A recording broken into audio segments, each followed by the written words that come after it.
Cinta kasih, kesetiaan, kesediaan untuk berkorban. By Rade Simamora, SPDK. Cinta atau kasih adalah salah satu bentuk ungkapan emosi manusia. Kasih adalah emosi yang paling kuat dan bahkan Alkitab mengajarkan bahwa mengasihi Tuhan serta sesama adalah hal yang paling utama. Orang Yunani sendiri membagi kasih menjadi 4 jenis, yaitu eros, storge, philia, dan agape. Yang pertama, kasih storge. Kasih storge menggambarkan kasih yang ada dalam keluarga. Kata ini menggambarkan ikatan mendalam dan penuh perhatian antara orang tua dan anak, suami istri, saudara kandung, dan lainnya. Nah, kebalikan dari storge adalah astorgos, yang berarti tanpa kasih sayang, yang terdapat dalam Roma 1 ayat 31. Paulus telah mengingatkan kepada kita bahwa di akhir zaman orang akan menjadi sangat egois sampai mereka tidak mempunyai rasa cinta untuk keluarganya sendiri. Atau bisa kita melihatnya di 2 Timotius 3 ayat 2 sampai 3.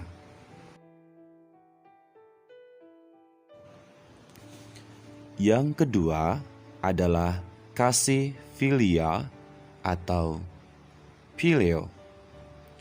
Kasih ini menggambarkan kasih persaudaraan atau persahabatan yang melebihi ikatan keluarga. Dalam artian, kita harus mengasihi sesama atau teman atau sahabat seolah-olah mereka adalah saudara kita. Kasih philia ini tergambar dalam kisah Alkitab, yaitu tentang cerita Lazarus yang bangkit. Atau kita bisa dapat melihatnya dalam Yohanes 11 ayat 33 sampai 35.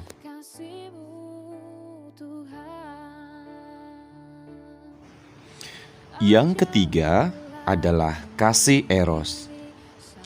Eros mengacu pada cinta yang romantis atau seksual. Ini adalah hadiah Tuhan kepada pasangan yang sudah menikah, sehingga bisa mengungkapkan cinta satu dengan yang lain. Cinta ini memang tidak muncul di Alkitab, tapi di Kitab Kidung Agung, kita bisa melihat cinta yang penuh gairah yang dimiliki oleh suami istri.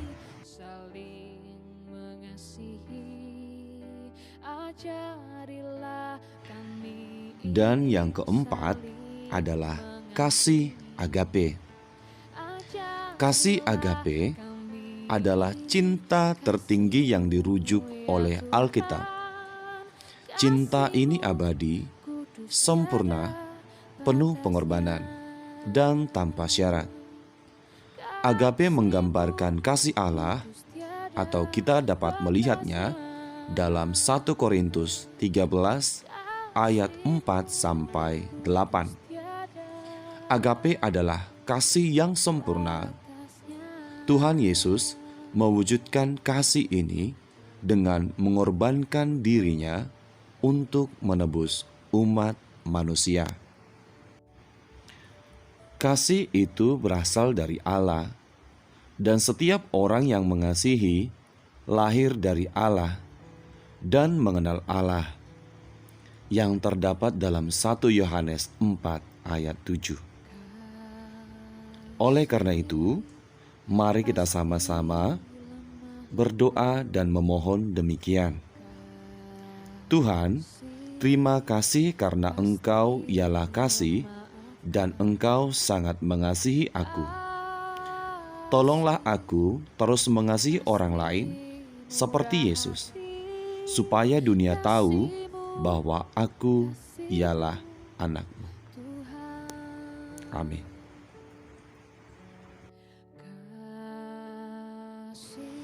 Selanjutnya yang akan kita bahas adalah mengenai pengorbanan. Karena semua orang telah berbuat dosa dan telah kehilangan kemuliaan Allah, dan oleh kasih karunia telah dibenarkan dengan cuma-cuma karena penebusan dalam Kristus Yesus. Roma 3 ayat 23 sampai 24. Rasul Paulus menulis surat kepada jemaat di Roma dengan menjelaskan kedudukan atau status keberadaan manusia di hadapan Allah. Dalam Roma 3 ayat 23, Rasul Paulus menyatakan bahwa semua orang telah berbuat dosa dan telah kehilangan kemuliaan Allah.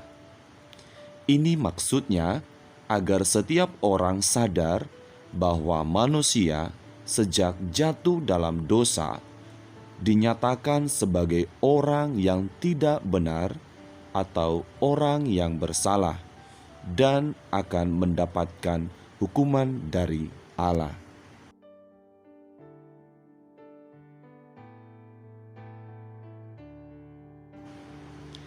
Selanjutnya, Rasul Paulus menjabarkan bagaimana manusia itu mendapatkan keselamatan. Dalam Roma 3 ayat 24, Rasul Paulus menjelaskan bahwa keselamatan itu diperoleh bukan oleh usaha manusia, melainkan oleh kasih karunia melalui iman kepada pengorbanan Tuhan Yesus Kristus. Pengorbanan merupakan suatu pemberian yang didasarkan atas kesadaran moral yang tulus ikhlas, tanpa pamrih dan tanpa ada perjanjian. Pengorbanan merupakan akibat dari sebuah pengabdian. Pengorbanan didasarkan atas kasih Allah kepada manusia. Yohanes 3 ayat 16. Rasul Paulus menjelaskan, pengorbanan sebagaimana dimaksud adalah suatu penderitaan yang dilakukan oleh Yesus Kristus sampai kematiannya di kayu salib karena menanggung dosa-dosa dunia yang didasarkan pada kasih Allah kepada manusia. Selanjutnya, pada ayat 24, Rasul Paulus menjelaskan tentang dampak dari sebuah pengorbanan. Pengorbanan Tuhan Yesus bukanlah suatu perbuatan yang sia-sia, melainkan berdampak terjadinya perubahan status dalam kehidupan manusia, yaitu manusia yang tidak benar atau bersalah telah dibenarkan melalui iman kepada penebusan Tuhan Yesus di kayu salib. Rasul Paulus menyimpulkan dalam suratnya bahwa keselamatan itu hanya diperoleh melalui kasih karunia, yaitu melalui iman kepada penebusan dalam Kristus Yesus. Selanjutnya adalah kesetiaan, kasih, dan keadilan. Kesetiaan dalam bahasa Yunani adalah pistis, yaitu bagian dari tabiat Allah. Sebab firman Tuhan itu benar, segala sesuatu dikerjakannya dengan kesetiaan. Mazmur 33 ayat 4. Aku sekali-sekali tidak akan membiarkan engkau, dan aku sekali-sekali tidak akan meninggalkan engkau. Ibrani 13 ayat 5b. Kesetiaan dalam hal-hal kecil adalah ujian karakter yang paling dapat dipercaya, seperti yang disebutkan dalam perumpamaan tentang talenta. Seperti kisah tentang kesetiaan Abraham kepada Allah ketika anaknya Ishak dijadikan kurban persembahan baginya. Kasih dalam bahasa Ibrani adalah ahau, yaitu dorongan yang dirasakan oleh dua insan berbeda jenis kelamin yang tidak ada hubungannya dengan dorongan seksual. Kasih adalah kekuatan dari dalam yang mendorong seseorang melakukan tindakan yang mendatangkan kegembiraan dalam hatinya, sehingga bersedia berkorban demi kebaikan orang yang dikasihi. Kasih adalah kekuatan yang tulus. Kasih dalam bahasa Yunani adalah agape. Kitab Galatia menggunakan kata agape untuk menggambarkan kasih yang akrab dan kesukaan melakukan hal-hal yang menggembirakan. Agape menggambarkan kasih Allah kepada manusia. Kasih harus diwujudkan dalam perbuatan praktis kepada mereka yang membutuhkannya.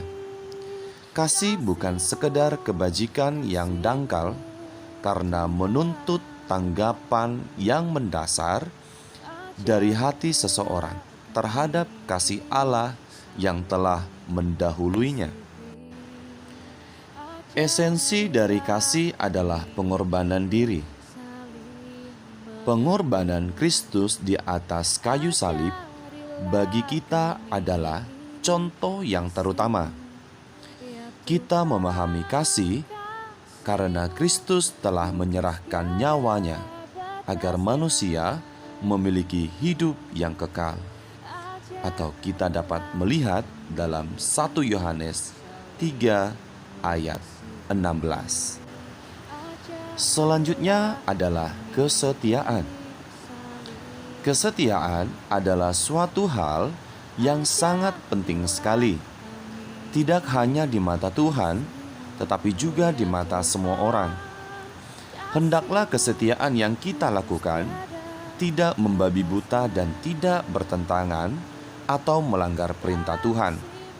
Kesetiaan merupakan suatu sikap untuk tidak melanggar sesuatu yang sudah dipesankan atau disepakati baik dengan siapapun juga, baik dengan Tuhan, orang lain, atau suami istri, anak, pimpinan, dan lain sebagainya, maupun diri sendiri.